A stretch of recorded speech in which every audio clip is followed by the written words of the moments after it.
May mga umalma sa sinabi ni Vice President Sara Duterte na gusto niya ng bloodbath sa kanyang impeachment trial sa Hulyo.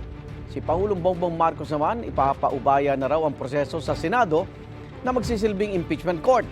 Darito ang unang balita ng kasama nating si Ivan Mayrina. But sinabihan ko na rin talaga sila. Really, I truly want a trial because I want a bloodbath talaga. Ang pahayag na ito ni Vice President Sara Duterte noong Sabado, kaugnay na napipindot niya impeachment trial. Binatikos si Party List Representative-elect Laila de Lima na isa sa magiging miyembro ng House Prosecution Panel. Anya, makokontempt ang defense team ni Duterte kapag sinubukan manggulo at magdrama sa paglilitis. Dapat siguro magkaroon ng panibagong kaisipan yung ating Vice President. Yung kanyang mindset, baguhin niya dapat yan. Because it is so unbecoming of a high official. Inalmahan din ito ng Malacanang. Medyo may pagkabayolente ang tugon ng ating Vice Presidente pero we hope that it is just a figure of speech and it should not be taken literally. Sinubukan namin kunin ang komento ng bise pero wala pa siyang tugon. Sa bagong panayam kay Pangulong Bongbong Marcos sa kanyang kauna-unahang podcast, tinanong siya kung masasabi ba niyang ayaw niya ng impeachment. Sagot niya rito, yung impeachment, nasa Senado na yan. Pabayaan natin sila, may proseso yan. Pabayaan natin ang proseso. Ako, basta ang nasa isip ko, tapos ng eleksyon, balik sa trabaho. Gawin na natin lahat. With the new lessons learned. bukas din daw ang Pangulo na makipagkasundo sa mga Duterte. Oo.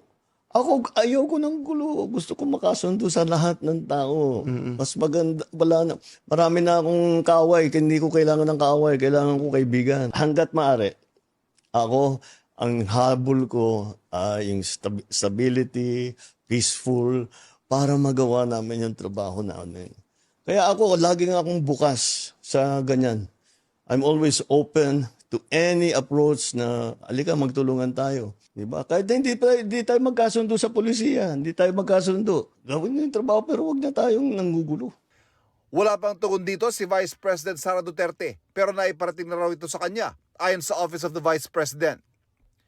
Sinagot din ng Pangulo ang sitwasyon ng droga at peace and order, bagay na madalas ipaghambing sa Administrasyong Duterte. Ayon sa Pangulo, hindi maliit na pusher, kundi mga malalaking dealer ang hinahabol nila. Hindi rin daw siya pabor sa patayan pagdating sa kampanya kontra droga. At kahit ano pa man daw ang datos sa krimen, ipinag-utosan niya sa pulisya na paigtingin pa ang police visibility para mapanatag ang loob ng mga mamamayan. Siguro, dapat nga talaga maging mas mabagsik talaga. Dahil wala kailangan talagang maging mas efficient ang mas mabilis. I want to be respected but maybe fear is better. Aminado naman ng Pangulo na hindi nakuha ng kanyang mga kandidato sa alyansa ang resultang naisana nila nitong nagdaang eleksyon. Nagsawa na ang Pilipino sa politika. Sawan-sawa na sa politika. Disappointed ang tao sa serbisyo ng gobyerno.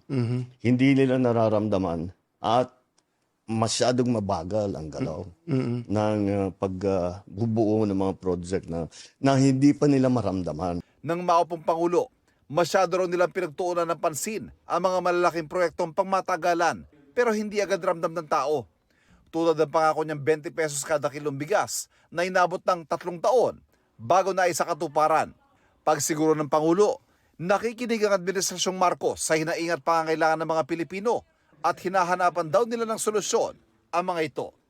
Ito ang unang balita. Ivan Mayrina para sa GMA Integrated News. Igan, mauna ka sa mga balita, mag-subscribe na sa GMA Integrated News sa YouTube para sa iba't ibang ulat sa ating bansa.